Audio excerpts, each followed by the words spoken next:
32వ కీర్తన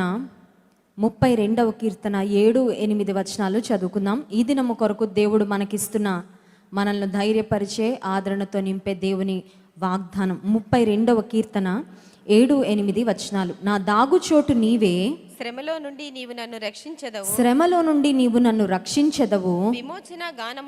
విమోచన గానములతో నీవు నన్ను ఆవరించెదవు. ఆవరించెదవు. నీకు ఉపదేశము చేసెదను. నీవు నడవవలసిన మార్గమును నీకు బోధించెదను. నీ మీద దృష్టి ఉంచి నీకు ఆలోచన చెప్పెదను. దేవుడు తన ప్రజలకు ఇస్తున్న శ్రేష్టమైన వాగ్దానం, నా దాగుచోటు నీవే. దావీదు భక్తునికి వచ్చినన్ని ఆపదలైతే ఖచ్చితంగా మనలో ఎవరికి రాలేదు.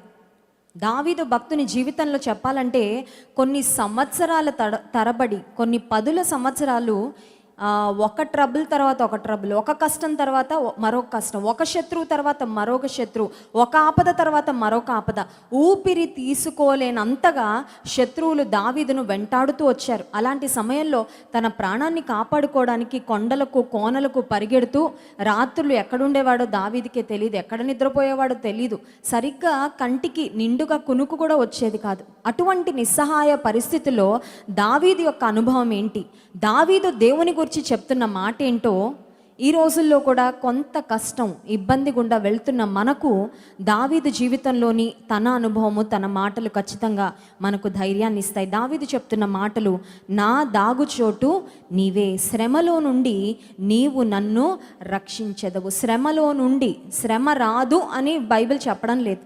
శ్రమ రాని జీవితం ఎవరికి ఉండదు. విశ్వాస జీవితంలో ఈ లోకంలో మనం బ్రతుకుతున్నందుకు శ్రమలు ఖచ్చితంగా ఏదో ఒక సమయంలో, ఏదో ఒక సందర్భంలో రావచ్చు. కానీ మనకున్న ధైర్యం ఏంటంటే, శ్రమలో నుండి నీవు నన్ను రక్షించెదవు. విమోచన గానములతో నీవు నన్ను ఆవరించెదవు. విత్ సాంగ్స్ ఆఫ్ డెలివరెన్స్ అనే మాట ఉంటుంది. చూడండి, ఏదైనా ఎక్స్పీరియన్స్ చేసిన వాళ్ళు మాట్లాడే మాటలకి, ఎక్స్పీరియన్స్ లేని వాళ్ళు మాట్లాడే మాటలకి చాలా చాలా తేడా ఉంటుంది. అవునా కదా? నాలెడ్జ్తో మాట్లాడడం వేరు, అనుభవపూర్వకంగా మాట్లాడడము వేరు. చాలాసార్లు దేవుడు మన జీవితాలను, జీవిత అనుభవాలలో ఆయన మనకు దగ్గరగా రావాలని ఆయన కోరుకుంటుంటాడు. చాలాసార్లు వాక్యంలోని వాగ్దానాలు మనం చదువుతూ ఉంటాం, కానీ ఆ వాగ్దానాలు నిజంగా వాడాల్సిన సమయం ఎప్పుడంటే మనకు శ్రమ వచ్చినప్పుడే, మనకు ఆపద వచ్చినప్పుడే, మనకు కష్టం వచ్చినప్పుడే, మనం అనుకోని విపత్తు మనకు ఎదురైనప్పుడు దేవుని వాక్యపు వాగ్దానాలు అప్పటి వరకు పాటల్లాగా పాడుంటాం. ధన్య సిక్ అయినప్పుడు ఆల్మోస్ట్ ఒక 2 వీక్స్ నేను కేవలం ధన్యాకు మాత్రమే పరిమితం అయిపోయాను. కనీసం జాన్ వెస్లీ గారు రూమ్లో కూడా రావద్దని చెప్పారనమాట. సో ధన్య నేను ఒకటే రూమ్లో ఉండి ఆ టైంలో ఆ బిడ్డను చూసుకుంటూ, అలాగే ఆ రూమ్ క్లీన్ చేస్తూ, బాత్రూమ్ క్లీన్ చేస్తూ, ఇటువంటి పనులన్నీ చేస్తున్నప్పుడు నా హృదయంలో నుంచి చాలా స్తుతి పాటలు వస్తూ ఉండేవి. కారణం ఏంటంటే, ఏ పరిస్థితుల్లో ఉన్నా నా ఆనందము దేవుడే. Lord is my strength. చక్కగా హ్యాపీగా కంఫర్టబుల్గా అన్నీ బాగున్నప్పుడు ఎంత సంతోషంగా దేవుని స్తుతించేదాన్నో, అంతకంటే ఎక్కువ ధైర్యం, అంతకంటే ఎక్కువ ఆనందం దేవుడు నా హృదయంలో నింపాడు. కొన్నిసార్లు రూమ్ తుడుస్తూ కూడా పాటలు పాడుకుంటూ ఉండేదాన్ని. అది ఎవరైనా చూస్తారా చెప్పండి? ఎవరు చూడరు. అది ఎవరి కోసం చేసేది కాదు. కానీ దేవుడు మనలో ఉన్నప్పుడు విమోచన గానములతో నీవు నన్ను ఆవరించదు. With songs of deliverance. దావీదును ఎన్నిసార్లు విడిపించాడో దేవుడు, ఎన్నిసార్లు ఆపదల నుండి తప్పించాడు. నేను అనుకుంటాను, ఆపదల నుండి తప్పించినప్పుడల్లా దావీదు పాట రాస్తూ వెళ్ళేవాడేమో. దేవా, ఈ ఆపద నుండి తప్పించావు, యెహోవా నా బలమా, యెహోవా నా గానమా, నా దుర్గమా, నా శైలమా, నా శృంగమా, నా కోట అని నేను నమ్ముకొను నా దేవాన్ని. దావీదు ప్రతి శ్రమలో కూడా, శ్రమ దాటగానే ఒక స్తుతి కీర్తన, శ్రమ దాటగానే ఒక స్తుతి గీతం. దావీదు దేవుని హృదయానుసారుడైన మనుషుడిగా ఎందుకు పిలువబడ్డాడు అని ఆలోచన చేస్తే, దావీదు జీవితంలో ఎన్నో విపత్కరమైన పరిస్థితులు, కానీ ప్రతి పరిస్థితిలో దావీదు దేవుని ఆశ్రయించడం, దేవుడు దావీదుకు సహాయపడ్డం, దావీదు తిరిగి విమోచన గానములతో దేవుని స్తుతిస్తూ, it became like a journey. దేవునితో అదొక ప్రయాణంలాగా గడిచింది. హనోకు కూడా దేవునితో నడిచాడని దేవుని గ్రంథం సెలవిస్తుంది. నీవు నేను ప్రతిరోజు నడుస్తూ ఉంటాం. నడవడం మంచిదని చెప్తారు కదా. Walking is good for health.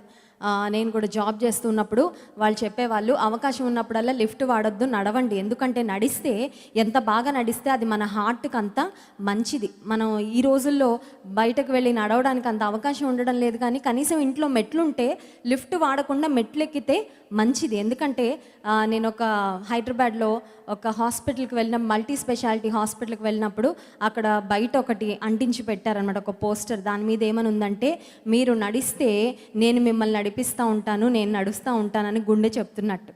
మనం నడుస్తుంటే గుండె నడుస్తూ ఉంటుంది, మనల్ని నడిపిస్తుంటుందంట. మనం నడవకుండా ఒక ప్రాంతానికి, ఒక ప్లేస్కే మనం పరిమితం అయిపోయి, కొంతమంది చూడండి తింటారు కూర్చుంటారు, ఇంకంతకు మించి నడకుండదు, బాడీకి ఫిజికల్ ఎక్సర్సైజ్ ఉండదు, వ్యాయామం ఉండదు. అటువంటి సమయంలో గుండెకు కూడా రకరకాల సమస్యలు, బాడీలో కొలెస్ట్రాల్ పెరగడం, ఒబెసిటీ రావడం, ఇటువంటి ఆరోగ్య సమస్యలన్నీ ఎదుర్కొంటూ ఉంటారు. దావీదు తన జీవితంలో హీ వాక్డ్ విత్ గాడ్, ప్రతిరోజు దేవునితో నడిచాడంతే. నాకు తెలిసి దావీదు తన జీవితంలో దేవుని విడిచిపెట్టిన సందర్భాలు చాలా అతి తక్కువ. బత్షెబా విషయంలో దావీదు పాపం చేసిన ఆ సందర్భంలో తప్ప he walked with God, he had continual fellowship with God, he had a relationship with God. దేవునితో ఒక సన్నిహితమైన సంబంధాన్ని కలిగి దేవునితో సహవాసం చేస్తూనే నడిచిన వ్యక్తి. హల్లెలూయా. నీవు దేవునితో అటువంటి సాన్నిహిత్యాన్ని కలిగి ఉన్నావా? నీవు దేవునితో అటువంటి సంబంధాన్ని కలిగి ఉన్నావా? ఒకవేళ నీవు దేవునితో సన్నిహితమైన సంబంధాన్ని కలిగి ఉంటే శ్రమలు వచ్చినా శ్రమలో నుండి నీవు నన్ను రక్షించదు. మీకు కూడా ఒక పెద్ద పుస్తకం రాయొచ్చు, అదేంటంటే దేవునితో నా అనుభవాలు. ఈ శ్రమ వచ్చింది, ఇలా తప్పించాడు. ఈ కష్టం వచ్చింది, ఇలా విడిపించాడు. ఈ పరీక్ష వచ్చింది, దేవుడు ఈ విధంగా పాస్ చేశాడు. ఈ శోధన వచ్చింది, దేవుడు ఈ విధంగా నాకు జయము ఇచ్చాడు. విమోచన గానములతో నీవు నన్ను ఆవరించదు. ఆ తర్వాత 8వ వచనం, నీకు ఉపదేశము చేసేదను, నీవు నడవవలసిన మార్గమును నీకు బోధించెదను. ఈ మాట I think we need it every day. ప్రతిరోజు మనకి వాగ్దానం, ఈ మాట మనకు అవసరం. ఎందుకంటే ప్రతిరోజు మనం ఏం చేయాలో మనకు ఒక మంచి ఆలోచన ఇచ్చేవారు ఉండాలి. ఆలోచనకర్తలు ఎవరు? మనకి సలహాలు ఇచ్చేవారు ఎవరు? మనల్ని గైడ్ చేసేవారు ఎవరు? కొన్నిసార్లు మనకు వచ్చే పరిస్థితులు ఎలా ఉంటాయంటే, ఏం చేయాలో పాలుపోదు. ఏం డెసిషన్ తీసుకోవాలి, చేయాలా వద్దా, ముందుకు వెళ్ళాలా వద్దా, ఏం చేయాలి, నిర్ణయాలు తీసుకోవాల్సిన సమయంలో నిర్ణయాలు తీసుకోవాల్సిన పరిస్థితి మన జీవితంలో వచ్చినప్పుడు కొన్నిసార్లు చాలా కన్ఫ్యూజ్ అయిపోతూ ఉంటాం. ఏ నిర్ణయం తీసుకుంటే ఏమవుతుందో, అదొకవేళ బిడ్డల వివాహాల విషయంలో అయిండొచ్చు, ఒక ప్రయాణ విషయంలో అయిండొచ్చు, ఒక బిజినెస్లో ఇన్వెస్ట్మెంట్ అయిండొచ్చు, లేకపోతే ఏ హాస్పిటల్లో చేరాలి, ఎవరిని సంప్రదించాలి, ఏమి చేయాలి, పలానా వారి ఇంటికి వెళ్ళాలా వద్దా, పలానా పని చేయాలా వద్దా. ప్రతిదినం మనం we make lot of decisions, ఎన్ని తీర్మానాలు, ఎన్ని నిర్ణయాలు తీసుకుంటూ ఉంటాం ప్రతిదినము. అయితే దేవుడు మనకిస్తున్న వాగ్దానం ఏంటంటే, నీకు ఉపదేశము చేసేదను, నీవు నడవవలసిన మార్గము నీకు బోధించేదను. హల్లెలూయా. నీ మీద దృష్టి ఉంచి నీకు ఆలోచన చెప్తాడంట, ఉపదేశం చేస్తాడంట, నడవవలసిన మార్గం బోధిస్తాడంట. కానీ మనం అడిగితేనే, దేవుడు ఎవరికి ఏది బలవంతంగా చేయడు. అందరం మంచిగా బ్రతకాలని దేవుడు కోరుకుంటున్నాడు, అందరం వర్ధిల్లాలని దేవుడు కోరుకుంటున్నాడు, అందరం ఆశీర్వదించబడాలని దేవుడు కోరుకుంటున్నాడు, అందరూ పరలోకానికి రావాలని దేవుడు కోరుకుంటున్నాడు. కానీ దేవుడు ఎవరిని కూడా ఎప్పుడు బలవంతము చేయడు. నీవు స్వచ్ఛందంగా, it is your choice, totally your choice. నువ్వు నాకు కావాలి, నీ ఆలోచన నాకు కావాలి, నీ ఉపదేశం నాకు కావాలి, నీవిచ్చే గైడెన్స్ నాకు కావాలి ప్రభా అని నువ్వు అడిగితే, ఆలోచనకర్త అయిన దేవుడు, యేసుక్రీస్తు ప్రభువుకు పెట్టబడిన పేర్లలో ఆశ్చర్యకరుడు, ఆలోచనకర్త. ఆయన ఆలోచనకర్త, హీ ఈజ్ అ కౌన్సిలర్ అనే మాట మనం చూస్తున్నాం. ఈ రోజుల్లో కౌన్సిలింగ్కు చాలా డిమాండ్ ఉందండి. నాకు ఒక కజిన్ ఉంది, తను సైకాలజీలో తను మాస్టర్స్ చేస్తూ ఉంది ముంబైలో, చాలా ప్రెస్టీజియస్ ఇన్స్టిట్యూట్లో. నేను అడిగాను, నువ్వెందుకు ఈ కోర్స్ ఎందుకు ఎంచుకున్నావంటే, అక్క నేను చాలామందిని చూస్తున్నాను, నా ఫ్రెండ్స్ని, వాళ్ళు మానసికంగా చాలా స్ట్రగుల్ అవుతున్నారు, మానసికంగా చాలా సమస్యలను ఎదుర్కొంటూ, సవాళ్ళను ఎదుర్కొంటూ, ఆ మానసిక సవాళ్లను ఎదుర్కోలేక జీవితంలో చాలా తప్పుడు నిర్ణయాలు తీసుకుంటూ చాలామంది తమ ప్రాణాలు కూడా తీసేసుకుంటున్నారు. అందుకని బైబిల్ బేస్డ్ సైకాలజికల్ కౌన్సిలింగ్ వారికి ఇవ్వాలని, మంచి గైడెన్స్ ఇవ్వాలని నేను ఈ కోర్స్ తీసుకుంటున్నానక్క. సో దీని గురించి కొంత నాలెడ్జ్ నేను బయట నుంచి గెయిన్ చేస్తూ అట్ ద సేమ్ టైం దేవుని వాక్యం నుండి కూడా చాలామందికి గైడెన్స్ ఇవ్వగలిగితే ప్రపంచానికి దీవెనకరంగా ఉంటానని ఆశించి ఈ కోర్స్ తీసుకున్నానని చెప్పింది. నేను చాలా దేవుని స్తుతించాను. నేను కూడా చాలామంది యవనస్తులతో మాట్లాడుతూ ఉంటాను, వారి సమస్యలు వింటూ ఉంటాను, వారి పరిస్థితులు అర్థం చేసుకోవడానికి ప్రయత్నం చేస్తూ ఉంటాను. ఆ కౌన్సిలింగ్ ఇచ్చే సమయంలో కొంతమంది సమస్యలు చెప్తారు కానీ సలహాలు అడుగుతారు, కానీ అంతా అడిగిన తర్వాత వాళ్ళకి ఏమి ఇష్టమో అదే చేస్తూ ఉంటారు. అప్పుడు చెప్పిన వాళ్ళకి ఎలా ఉంటుంది, మా టైము వేస్ట్, మీ తలనొప్పి అంతా మాకు తెచ్చి చెప్పారు, అంత సమయాన్ని మీకోసం వెచ్చించాం, మీ గురించి అంత ఇంట్రెస్ట్ తీసుకున్నాం, కానీ ఆఖరికి మీకు ఏది ఇష్టమో అదే చేశారని ఆలోచన ఇచ్చిన వాళ్ళకి ఏమనిపిస్తుంది, బాధ కలుగుతూ ఉంటుంది. కొన్నిసార్లు ఎంత ఆలోచన వారు వచ్చి అడిగినా ఇంకొకసారి కూడా వచ్చి అడిగితే ఏం డౌట్ వస్తుందంటే, ఆలోచన చెప్తాం మంచిదే, ఆ ఆలోచన ఫాలో అవుతారో లేదో. కొంతమంది అలాగే ఉంటారండి. దేవుని మందిరానికి వస్తారు, ఇక్కడ దైవజనుడు నిలబడి వాక్యం చెప్తూ ఉంటే ఎగ్జాక్ట్గా నా పరిస్థితికే దేవుడు మాట్లాడాడు. చాలామంది మాకు మెసేజెస్ పెడుతూ ఉంటారు from all over the world. ఈరోజు జాన్ వెస్లీ గారు అందించిన సందేశం ఎగ్జాక్ట్గా గాడ్ స్పోక్ టు మీ, నాకున్న పరిస్థితుల్లో నేను ఎలాంటి నిర్ణయాలు తీసుకోవాలో దేవుడు నాతో మాట్లాడాడక్క అని పెడుతూ ఉంటారు. I'm very happy. అలాంటి సాక్ష్యాలు వింటున్నప్పుడు చాలా సంతోషం అనిపిస్తుంది. ప్రభువుని చాలా స్తుతిస్తూ ఉంటాం, ఆ ప్రయాస వ్యర్థంగా పోవడం లేదు ప్రభు అని. But at the same time ఇంకొక ఆలోచన వస్తుంది, అప్పటికప్పుడు ఇది మా కొరకే, ఈ సలహా మా కొరకే, ఈ వాక్యం మా కొరకే అని స్వీకరిస్తున్నారు, కానీ దాన్ని ఎంతమంది నిజంగా ఆచరణలో పెడుతున్నారు? ఎన్ని మాటలు విన్నా ఆచరణలో పెట్టాల్సింది ఎవరు చేయాలి? మనమే చేయాలి. చూడండి, ఇంట్లో వైటమిన్ సి, మల్టీవైటమిన్, మంచి మరి స్టీమ్ ఆవిరి తీసుకునే మెషిన్, తర్వాత ఇంక ఇవన్నీ సామాగ్రి కొనుక్కొని ఇంట్లో తీసుకెళ్ళి ఓ మూల పడేసి ఇంకా నాకు కరోనా చచ్చినా రాదు అనుకున్నాం అనుకోండి, ఎలా ఉంటుంది? అన్నీ తీసుకెళ్ళావు కరెక్టే, వాటిని ఏం చేయాలి? వాడాలి. Start using them. బైబిల్ ఉంది, వాక్యం ఉంది, దైవజనులు ఉన్నారు, మాటలు చెప్తున్నారు, డైరీలో రాసుకుంటున్నాం, అన్నీ వింటున్నాం. టైం వచ్చేసరికి మాత్రం ఏం చేయాలనిపిస్తే అదే చేస్తున్నాం. అంటే ఈ ఇన్ఫర్మేషన్ లేకపోతే ఇంత మంచి సందేశాలు, ఇంత మంచి కృప పొందుతున్న నీకు ఇవేమీ లేని వేరే వాళ్ళకు కూడా ఇంకా ఏమీ తేడా లేనట్లే. అర్థమవుతుందండి? దేవుడు నీకు ఇస్తున్న ఇన్పుట్, దేవుడు నీ మీద పెడుతున్న పెట్టుబడి, దేవుడు నీ మీద పెట్టుకుంటున్న ఎక్స్పెక్టేషన్, దేవుడు ఇంత మరి మంచి సంఘంలో నేను నాటాడంటే, ఇంత మంచి బలమైన సందేశాలు ప్రతిదినము మీకు వినిపిస్తూ ఉన్నాడంటే గాడ్ హ్యాస్ అన్ ఎక్స్పెక్టేషన్. దేవునికి ఒక ఎక్స్పెక్టేషను ఉంది.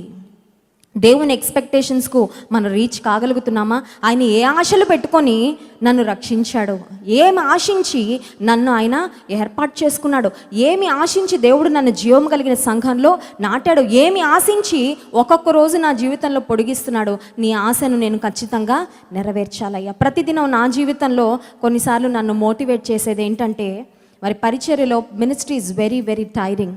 పరిచర్య అనేది చాలా చాలా అలసటతో కూడుకున్నది చాలాసార్లు. అలాంటి సమయంలో నన్ను మోటివేట్ చేసేది ఏంటంటే, ఏ ఎక్స్పెక్టేషన్తో నన్ను ఈ స్థానంలో నువ్వు పెట్టావో ప్రభా, నిన్ను మాత్రం నేను డిసప్పాయింట్ చేయకూడదు. I won't think about disappointing my husband. ఎందుకంటే జాన్ వెస్లీ గారు ఎప్పుడైనా నేను విశ్రాంతి తీసుకుంటానంటే విశ్రాంతి తీసుకుంటారు, ఎప్పుడు ఏ విషయంలో నన్ను బలవంతం చేయరు. మా అత్తమ్మ గారు, మామయ్య గారు, పాస్టమ్మ గారు ఎప్పుడు నువ్వు సేవ చేయాలమ్మా, నువ్వు అది చేయాలి, ఇది చేయాలని నాకు ఎప్పుడు ఏ భారం కూడా నా మీద పెట్టరు. కానీ నన్ను మోటివేట్ చేసేది ఏంటంటే, దేవుడు ఏం ఆశించి నన్ను రక్షించాడు, దేవుడు ఏం ఆశించి ఈ స్థానంలో నన్ను పెట్టాడు, దేవుడు ఏం ఆశించి ఆయన ఇన్ని కృపలిచ్చాడు, ఇన్ని తలాంతులతో వరాలతో నింపాడు, దేవుడు ఏం ఆశించి ఈ అవకాశాలన్నీ ఇస్తూ ఉన్నాడు, దేవుడు ఏం ఆశించి ఆయుష్కాలాన్ని పొడిగిస్తున్నాడు. నీ ఆశను మాత్రం నేను ఖచ్చితంగా వమ్ము చేయకూడదు. నీ ఆశను నేను వమ్ము చేయకుండా ఉంటే చాలు. దేవా, నిన్ను మాత్రం నేను ఎప్పుడు డిసప్పాయింట్ చేయకూడదు. ఆ ఆలోచన మీకు ఎప్పుడైనా వచ్చిందా మీ జీవితంలో? ఎప్పుడైనా ఆలోచించారా, ఎందుకు నన్ను రక్షించుకున్నావు, ఎందుకు ఇంకా నన్ను సజీవంగా ఉంచావు? మనకు తెలుసు చాలామంది ప్రాణాలు ఎంత సులువుగా పోగొట్టుకున్నారు. ఒక వీడియో చూస్తూ ఉంటే కేరళలో ఒక బావి ఉంది, నీళ్ళ బావి. ఆ నీళ్ళ బావిలో పాపం ఈత కొడదామని, కొంచెం పెద్దగా ఉంది బావి, ఒక యవనస్తుడు దూకాడు. దూకిన తర్వాత ఆ మధ్యలో ఒక కరెంటు స్తంభం ఉంది. ఎందుకో అనుకోకుండా అటువైపు వెళ్ళాడు, కరెంటు స్తంభం పట్టుకున్నాడు, పట్టుకోగానే మునిగిపోయాడు. Just fraction of a second. మంచి బలం కలిగిన యవనస్తుడే, చక్కగా ఈదగలిగిన యవనస్తుడే, కానీ ఆ నీటిలో పడ్డాడంతే. ఆ రోజు అనుకుంటాడా తను ఇంకా ఇంటికి తిరిగి రాడని, తాను శవం అవుతాడని అనుకొని ఉంటాడా? మరణం మన కిటికీలు ఎక్కుతుందంట. మరణం ఎప్పుడు ఎవరికి ఎలా సంభవిస్తుందో తెలియదు. ఒక్కొక్క రోజు మన జీవితంలో దేవుడు ఆయుష్కాలాన్ని పొడిగిస్తున్నాడంటే 2020లోకి మనల్ని నడిపించాడంటే కూడా ఈ 2020లో దేవుని కోసం మనము బ్రతకాలి. ఈ 2020లో దేవుని కొరకు సాక్షార్థంగా ఉండాలి. ఈ 2020లో అనేక మంది కొరకు మనం ప్రార్థన చేయాలి. ఈ 2020లో దేవునిలో మనం ఎదగాలి. ఈ 2020లో దేవుని సేవకు మనం సహకరించాలి. ఈ 2020లో కొంతమందికైనా దేవుని సువార్త మనము చెప్పాలి. God has an expectation. ప్రతిదినం నేను ఏం చేయాలో నాకు ఎలా తెలుస్తుందండి?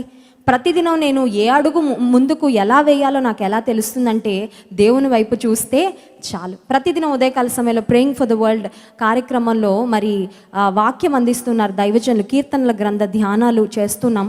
ఈ దినం ఉదయకాల సమయంలో కూడా అదే మాట చెప్పాను. The best way to start your day is to start with God.